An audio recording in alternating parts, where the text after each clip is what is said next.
Buenos días. La lectura se encuentra en el libro del profeta Isaías, capítulo 8, verso 12, hasta el capítulo 9, verso 7, para que la busquen en sus Biblias, además va a ser expuesta. No digan ustedes, es conspiración, a todo lo que este pueblo llama conspiración, ni temen lo que ellos temen, ni se aterroricen. Al Señor de los ejércitos es a quien ustedes deben tener por santo, sea Él su temor y sea Él su terror. Entonces Él vendrá a ser santuario, pero piedra de tropiezo y roca de escándalo para ambas casas de Israel, y lazo y trampa para los habitantes de Jerusalén. Muchos tropezarán allí y caerán y serán quebrantados, serán enlazados y apresados. Ata el testimonio y sella la ley de entre mis discípulos. Aguardaré al Señor que esconde su rostro de la casa de Jacob. Sí, a Él esperaré. Yo y los hijos que el Señor me ha dado estamos por señales y prodigios en Israel, de parte del Señor de los ejércitos que mora en el monte de Sión.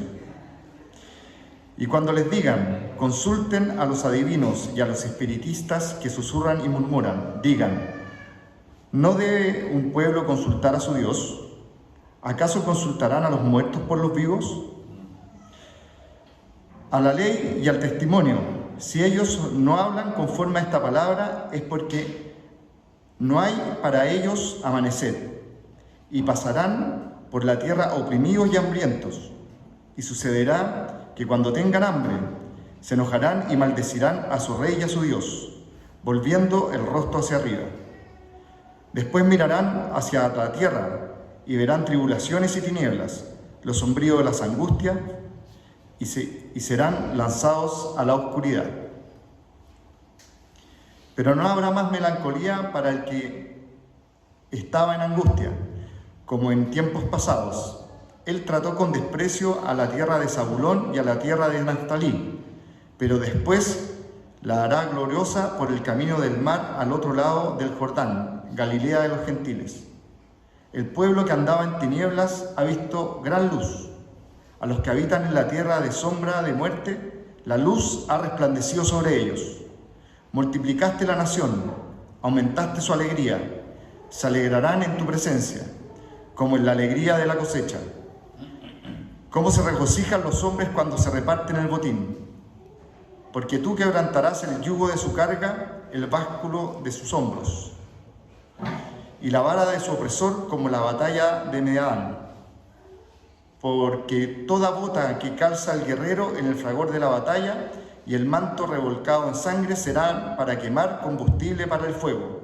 Porque un niño nos ha nacido, un hijo nos ha sido dado, y la soberanía reposará sobre sus hombros. Y se llamará su nombre Admirable Consejero, Dios Poderoso, Padre Eterno, Príncipe de Paz.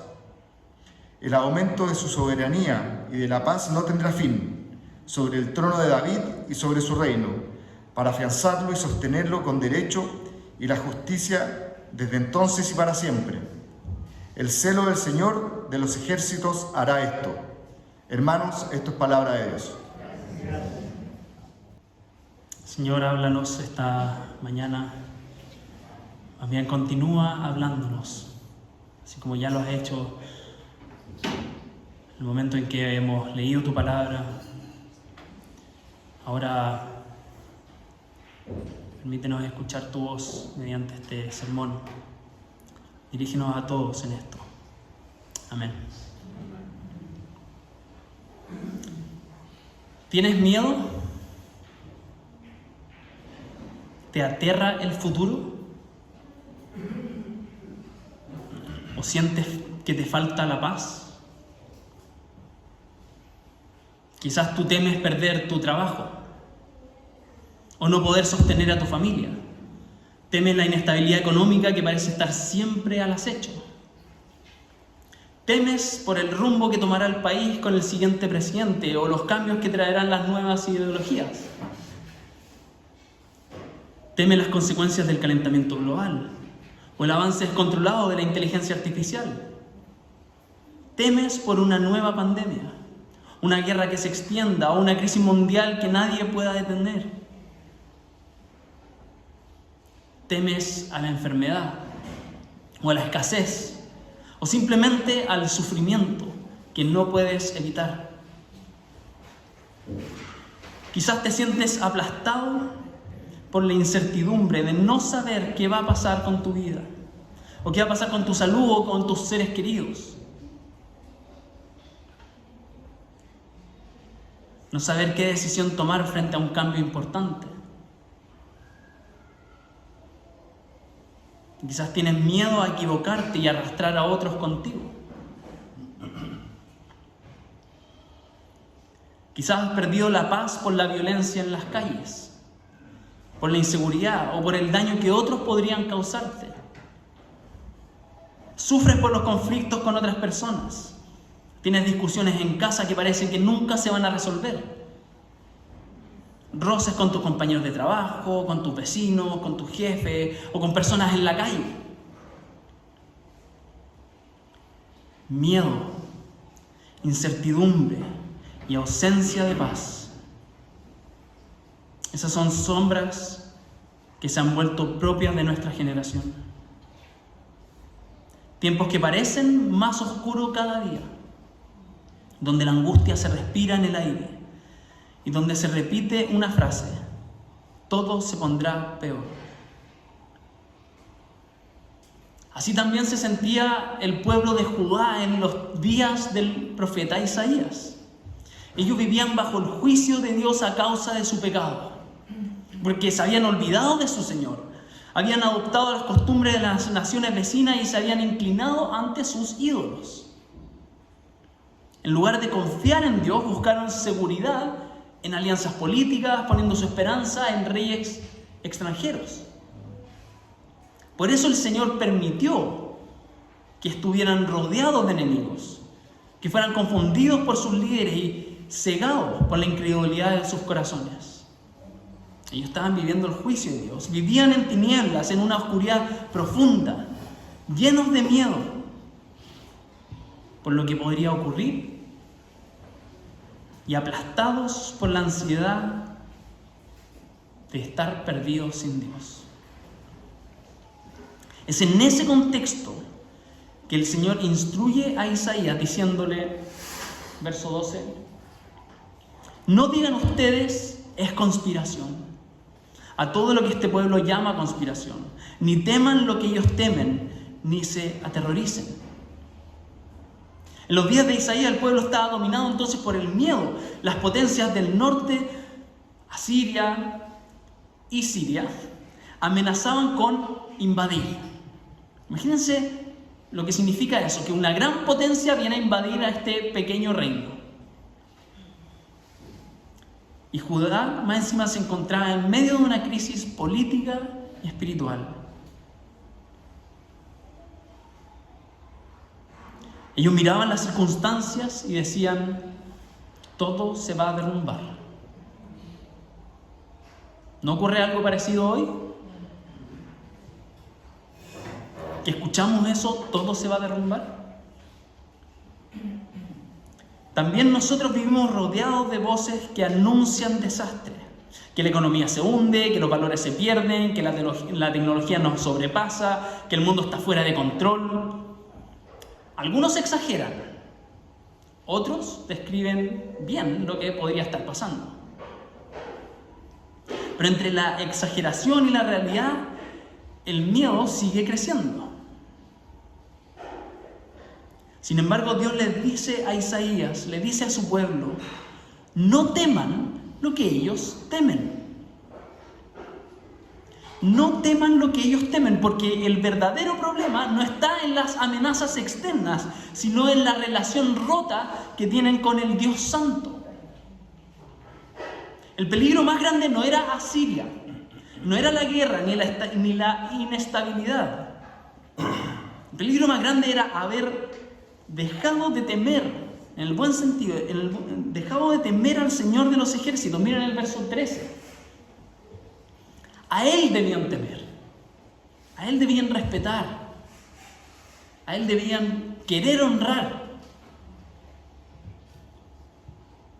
A Él debían rendir reverencia. ¿Pero qué habían hecho?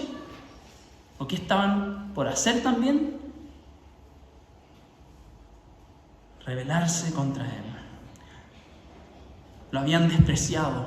A Él habían engañado. En esta relación íntima se habían metido con otros dioses. Habían engañado a su Dios. Confiaron en alianzas humanas y buscaron sabiduría en fuentes ajenas a la palabra del Señor. Por eso en el verso 19, Isaías advierte: cuando les digan, consulten a los adivinos y a los espiritistas que susurran y murmuran, ustedes tienen que decir, ¿no debe un pueblo consultar a su Dios? ¿Acaso consultará a los muertos por los vivos? Resulta que en lugar de acudir al Dios vivo y escuchar la voz del Señor Todopoderoso, tendrían la tentación de buscar respuestas entre los muertos. Y eso los llevaría a una oscuridad aún más profunda. Miren los versos 21 al 22. Vagarían por la tierra hambrientos, llenos de ira, maldiciendo a su rey y a su Dios.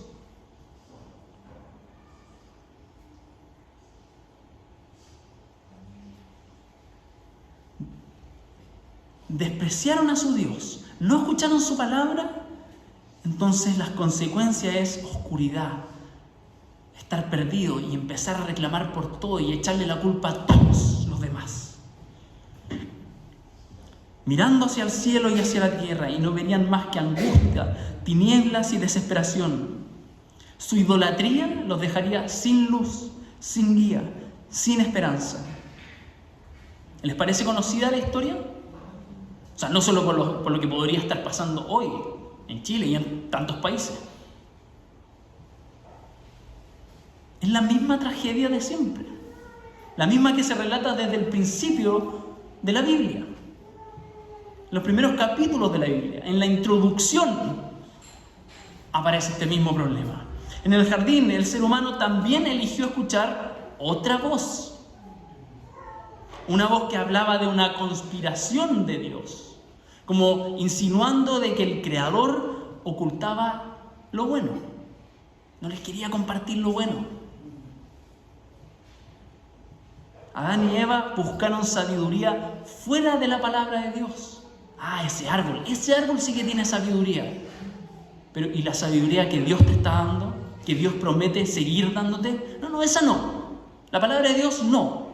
Quiero buscar la propia, porque esta voz me susurra y murmura que Dios me está ocultando lo bueno. El resultado fue que perdieron la paz. Perdieron la paz. Se perdió la paz entre el hombre y la mujer. Se perdió la paz con ellos mismos. Miraron su desnudez y me tengo que tapar. ¿Qué pensarán los otros de mí y de mi cuerpo? No estoy conforme con lo mío, me tapo. Mira, la mujer que tú me diste. Ese fue el problema. Después sus hijos, envidia, al punto de matar a un hermano. Y eso que llevó más miedo, pérdida de paz, es que ahora otros me van a matar. Mejor me construyo una ciudad para protegerme y que nadie me mate. Y voy a amenazar a los que me maten, a los que quieran matarme. Pérdida de la paz entre pueblos y naciones. El miedo a la muerte comenzó a gobernar el corazón humano. Y la creación misma empezó a sufrir las consecuencias del pecado, gimiendo bajo su carga. Entonces perdemos la paz entre nosotros, con los que nos rodean, y perdemos la paz con el resto de la creación, llámese naturaleza. Que ahora la tierra tiembla y nosotros tengamos más. Que nos cuesta obtener el alimento de ella. Todo esto tiene una raíz en común. la pérdida de paz con el Creador. A Él rechazamos, a Él ofendimos, contra Él pecamos, y por eso todo lo demás se derrumbó, porque perdimos la paz con Dios. Entramos a estar en un estado de conflicto con Dios.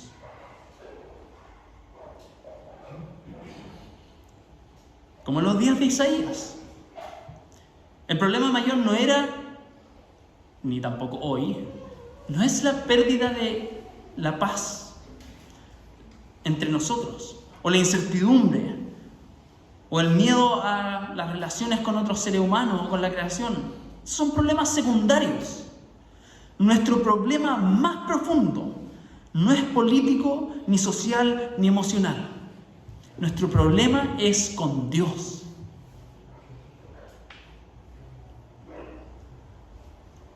Voy a retroceder un poco.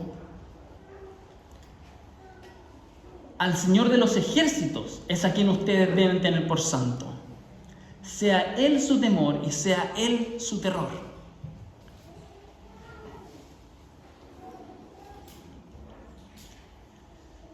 Pero ese mismo Dios es un Dios de gracia. Miren cómo continúa. Capítulo 9, verso 1.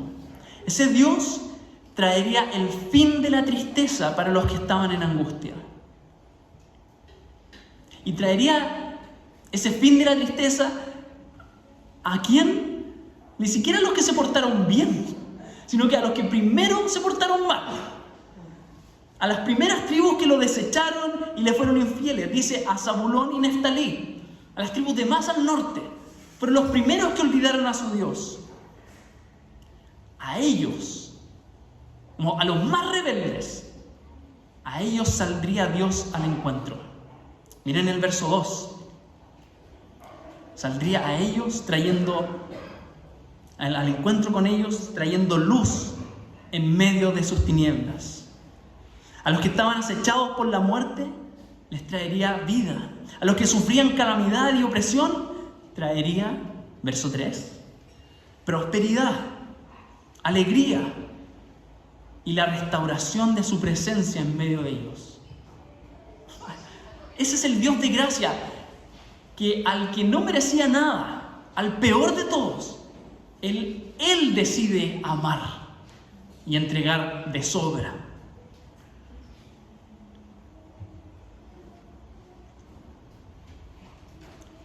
Ahora, dos preguntas. ¿Cómo o qué? ¿O por qué? ¿Qué les quitaría el miedo? ¿Qué les quitaría la incertidumbre? ¿O por qué podrían alegrarse y vivir en paz? 3 razones da Isaías. Miren el verso 4. Porque el Señor mismo lo libraría de sus opresores. Por eso la alegría volvería. Y eso lo haría como ya había ocurrido en el pasado. Para los que estuvieron esta semana en los grupos pequeños semanales, igual como lo hizo con Gedeón. Cuando este hombre débil, usado por Dios, logró liberar al pueblo de sus opresores en Jueces 7. No sería por fuerza humana, sino por la intervención directa de Dios. Ahí está la primera razón. El Señor lo libraría de sus opresores. Razones para alegrarse, para festejar. Segunda razón, verso 5. Porque el Señor acabaría con la guerra para siempre. Dice que los implementos de batalla, las botas, armadura y armas, ¿de qué servirían? Como combustible, serían echados al fuego. No los necesitamos más. No más violencia, no más amenaza, no más terror. Son las promesas que el Señor está haciendo a este pueblo que estaba en oscuridad. Y tercera razón, y por la cual todo lo demás se cumpliría. Miren el verso 6. Todo esto porque nacería un niño. No más opresión, no más guerra. ¿Por qué? Porque nacería un niño. El nacimiento de un niño provocaría el fin de la guerra. Yo sé que esto ya les huele a Navidad. Paciencia. Ya viene el pan de Pascua. La caída de los opresores, el perdón de los infieles, la luz en medio de la oscuridad y el regreso de la gloria de Dios por el nacimiento de un niño. La pregunta es, ¿cómo un indefenso niño lograría todo esto?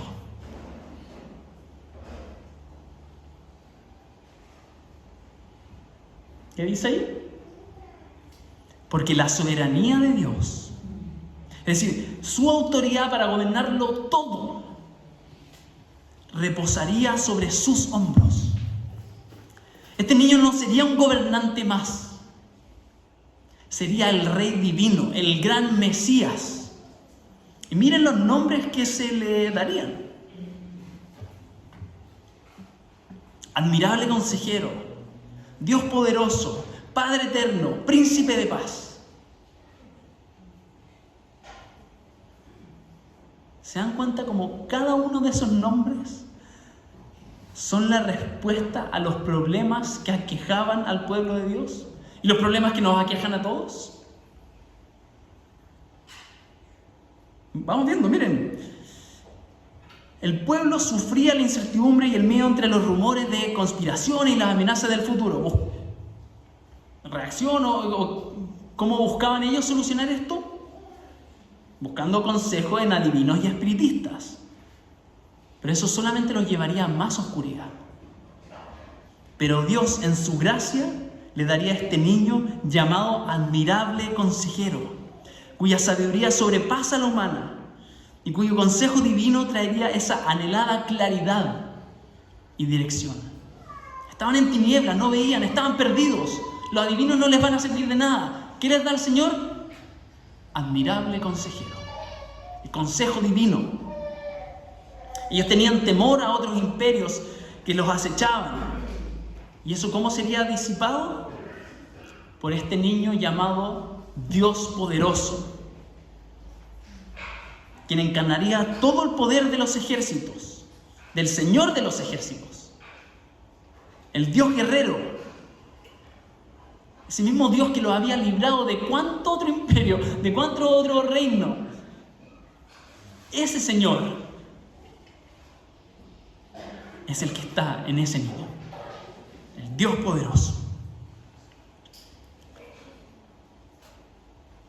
Tercer nombre. Mientras sus líderes los habían engañado y abandonado y los habían llevado al punto de la desesperación y el maldecir a Dios, este niño sería llamado Padre Eterno. No en el sentido trinitario, sino que actuaría como un Padre Eterno. Es decir, sería un rey con un corazón paternal, un rey compasivo, un rey protector, un rey fiel, un rey que no abandona a sus hijos. No como esos otros líderes. Y en medio de los conflictos y la violencia, este niño sería el príncipe de paz. Y creo yo que esto es lo que engloba todo lo demás. Él traería el shalom, la verdadera paz, esa paz con Dios, una relación restaurada con el Creador y desde la cual fluye la paz entre las personas y la paz con la creación. Eso traería plenitud, bienestar y justicia por medio de este niño llamado el príncipe de paz. Este niño entonces sería el Mesías. ¿Qué significa Mesías? El ungido de Dios, es decir, al que se le derramaría el aceite, señalándolo como el rey escogido por Dios, como el rey eterno, para gobernar en el nombre de Dios. Miren el verso 7. No le había mostrado la tabla. Todo lo que hablé estaba ahí. ¿Lo repito? No. Ahí están sus nombres y lo que él va solucionando. Miren el verso 7. Su gobierno y la paz se extenderán sin fin Reinará con imparcialidad y justicia desde el trono de su antepasado David por toda la eternidad. ¿Qué impulsa todo esto? El celo del Señor de los ejércitos celestiales hará que todo esto suceda. ¿No es esa la gracia que necesitamos? ¿No es el regalo que nosotros necesitamos? El pueblo de Judá no merecía la intervención de Dios y nosotros tampoco.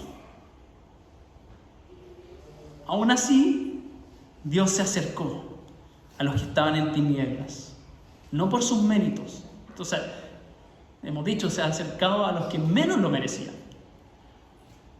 Lo hace por pura gracia. Así es nuestro Dios, así actúa nuestro Dios. Eso es lo que nosotros necesitamos. Y esto nos recuerda que la esperanza no nace de nuestra fortaleza, sino de la gracia de Dios. Entonces, si tú te estás sintiendo desesperado, con miedo, con falta de paz, ¿qué necesitas? La gracia. No, es que no me la merezco, no tengo fuerza. Tú necesitas de la gracia. Y esa es la esperanza que necesitamos. El mundo promete paz, pero no puede darla. El candidato que sea te lo va a ofrecer. Pero son soluciones temporales para un problema eterno. Lo que realmente necesitamos es al Mesías. Necesitamos a ese niño prometido y lo que Él puede traer. Necesitamos esa paz que restaura el corazón y que transforma las relaciones. Necesitamos a ese consejero admirable cuando estamos abrumados. Necesitamos al Dios poderoso cuando nos sentimos débiles. Necesitamos al Padre eterno que nos cuide y que nos provea fielmente.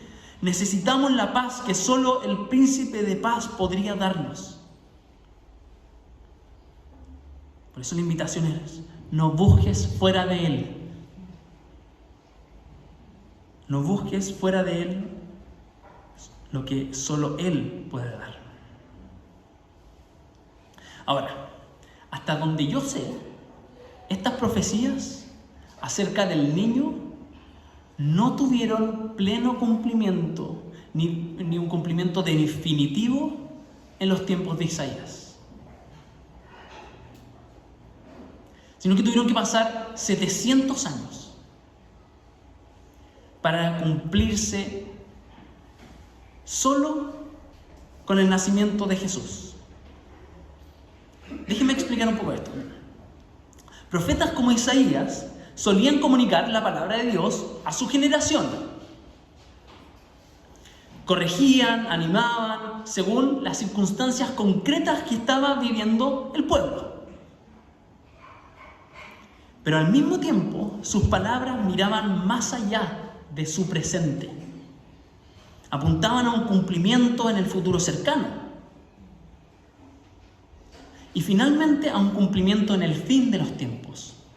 Es como si el profeta estuviera mirando de un catalejos, o a través de un catalejo de varios lentes. Esto es una ilustración, no es precisa. Donde cada lente representa un momento histórico. Hay algo próximo que está ocurriendo. Hay otro intermedio, algo que podría ocurrir en los próximos 10 años, 50 años, 100 años. Y otro final, escatológico, el fin de los tiempos. Pero todos están alineados hacia un mismo punto: la consumación del plan de Dios. Claro, ahora nosotros podemos mirar el catalejo de lado y entender estos distintos tiempos y analizarlo cada uno de estos lentes. Hay un ejemplo claro, y que creo que lo veíamos la semana pasada. Es la profecía del Emanuel, en el capítulo 7. Se anunció un niño que sería llamado Emanuel, Dios con nosotros. Y eso tuvo un cumplimiento en los tiempos del profeta. Tiene un cumplimiento inicial en los días del rey Acaz, como señal de liberación inmediata. Pero nosotros sabemos, nosotros que estamos como a este lado de la historia y podemos ver el catalejo de lado, sabemos que tiene su pleno cumplimiento.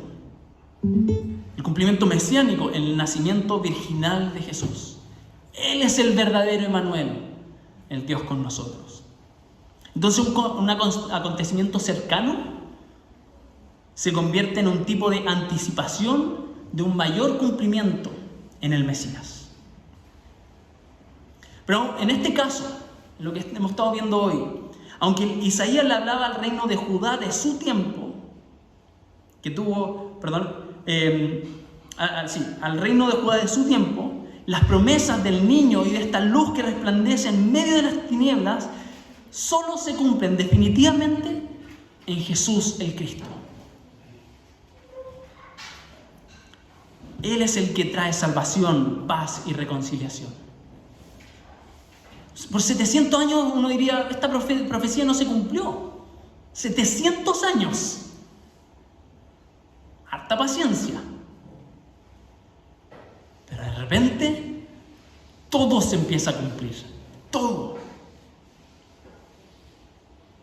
De hecho, miren cómo los evangelistas intencionalmente hacen las conexiones con este pasaje para mostrar que ya amaneció en el día del Señor y su luz ha comenzado a brillar en medio de las tinieblas.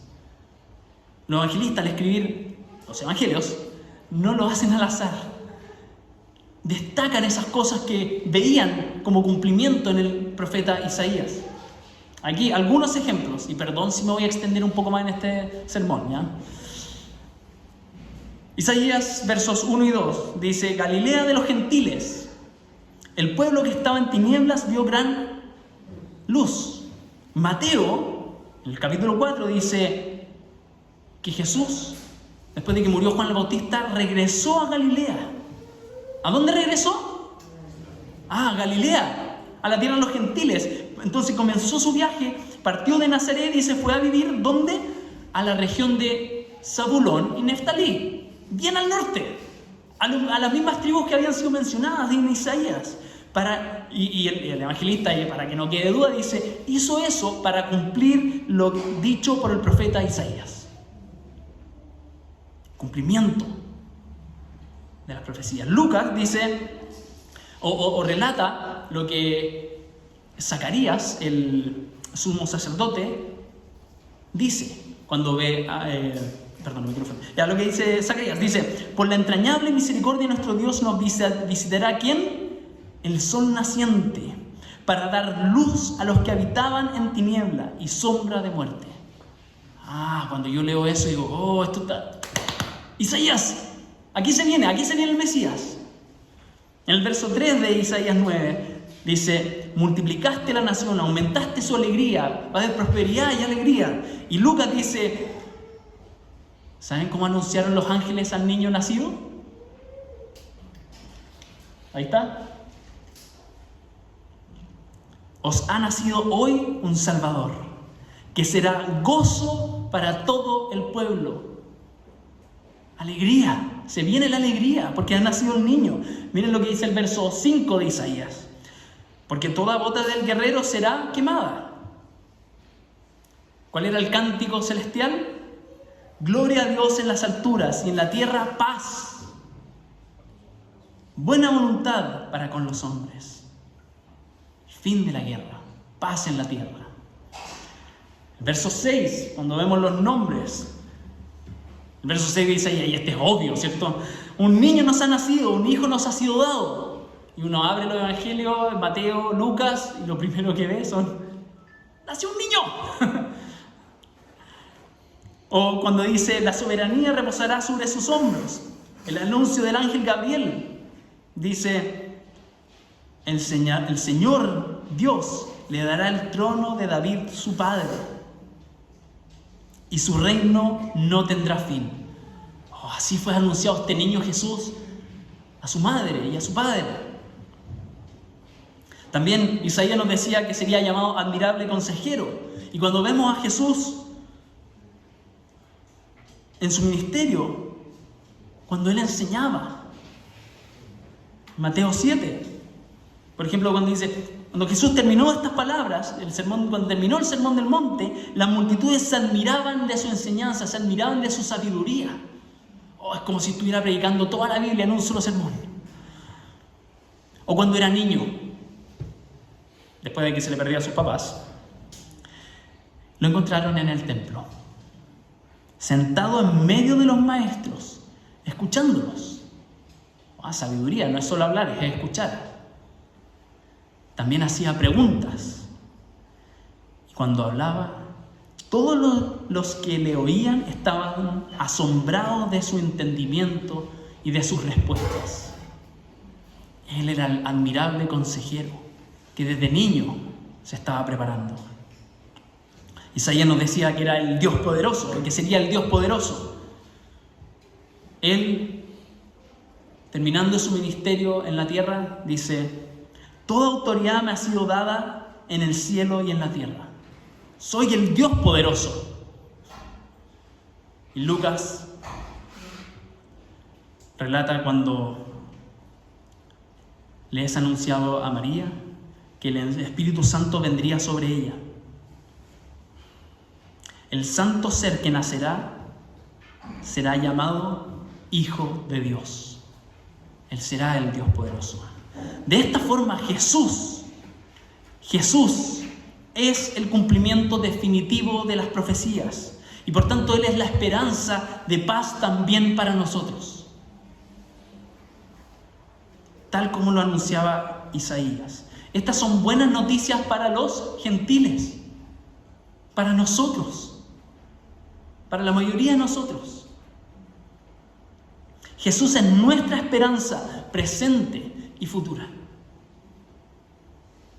En medio de nuestros miedos, de vientos de incertidumbre y de todo lo que amenaza con robarnos la paz, Jesús es nuestra paz. Porque nos reconcilia con Dios y nos capacita para vivir en paz con los demás, en paz en nuestro entorno, en paz con la creación. Por su sacrificio, Él rompió la enemistad que existía entre Dios y nosotros. Y no solo nos hizo sus amigos, sino que también nos adoptó como sus hijos por medio de su sacrificio.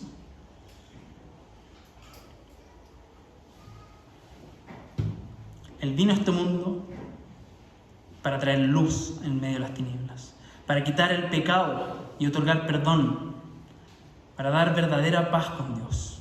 Y junto con esa paz, también quita el temor a la muerte. Porque Él venció a la muerte. Piensa cuántas cosas haces tú, cuánto inviertes, dinero, tiempo, etcétera, porque quieres escapar de la muerte.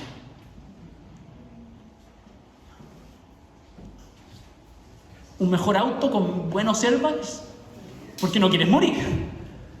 Un buen seguro de salud, si te es posible, porque no quieres morir. Quieres alimentarte bien para extender tu vida porque no quieres morir. Y son buenas cosas, claro. Queremos vivir, queremos aprovechar esta vida. Pero tenemos que tener mucho cuidado de ser prisioneros del temor a la muerte. Porque Jesús venció la muerte. Eso no nos da derecho a hacer deporte extremo atentando con nuestra propia vida, ¿cierto? Vamos a ocupar el casco igual. Él nos da paz. Dios cumplió fielmente su promesa, hecha por medio de Isaías. Anunció todas estas cosas que parecían imposibles en medio de vientos de guerra, ¿cierto? Y las cumplió, ¿cuándo? 700 años después, pero las cumplió. Él fue fiel en cumplir esa palabra. Entonces también será fiel en cumplir lo que ha prometido para nosotros. En acompañarnos en esta terrible vida. En lo que a veces es una terrible vida. En darnos lentes para ver las bondades de la vida. Pero también va a cumplir eso que esperamos. Que Él volverá. Y arreglará las cosas. Y restaurará todo. Ya no habrá más guerra. Ya no habrá más miedo. Ya no habrá más opresión. Llegará ese día. Entonces pon tu fe en Él. El viernes en la mañana me tuve que decir esto. Pon tu fe en Él. Cuando vayas a perder tu paz por algo tan sencillo como que te cambian todo el calendario del viernes, Señor, quiero que seas mi paz en este momento. Al menos reaccioné un 10% mejor gracias a este pasaje. Y me dice, Dios puede ser tu paz, no solo para las cosas grandes, puede ser tu paz para las cosas pequeñas. Y también es tu esperanza para ayudarte a completar esta vida hasta el día que Él vuelva. Porque Él va a cumplir. Así que pon tu confianza en Él.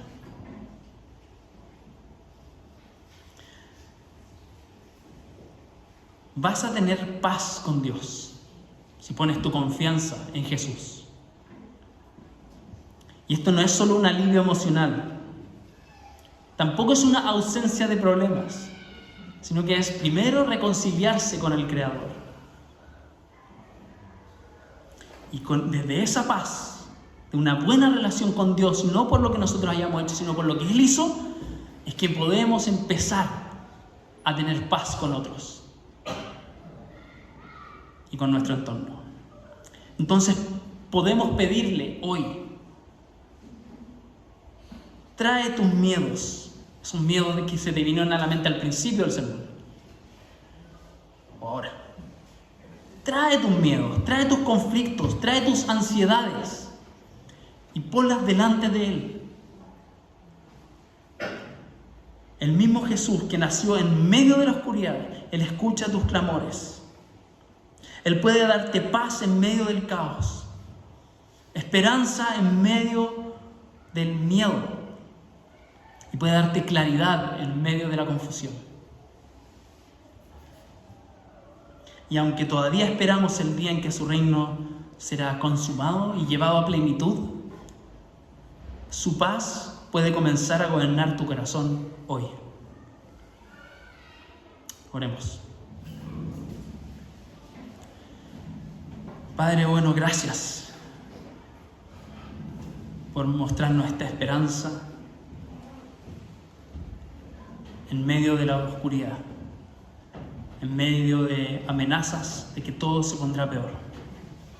Ayúdanos y llévanos a poner nuestra confianza, firme confianza en ti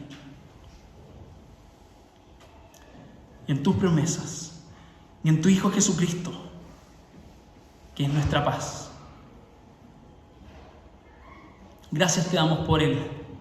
Gracias te damos por Jesús, que nos da esta paz contigo y que ahora podemos hablarte con total confianza.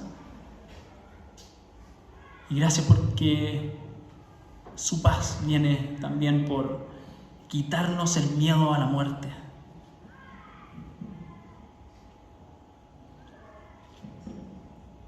Gracias por tu Santo Espíritu que habita en nosotros, trabajando en nuestros corazones, infundiéndonos paz en medio de todo esto.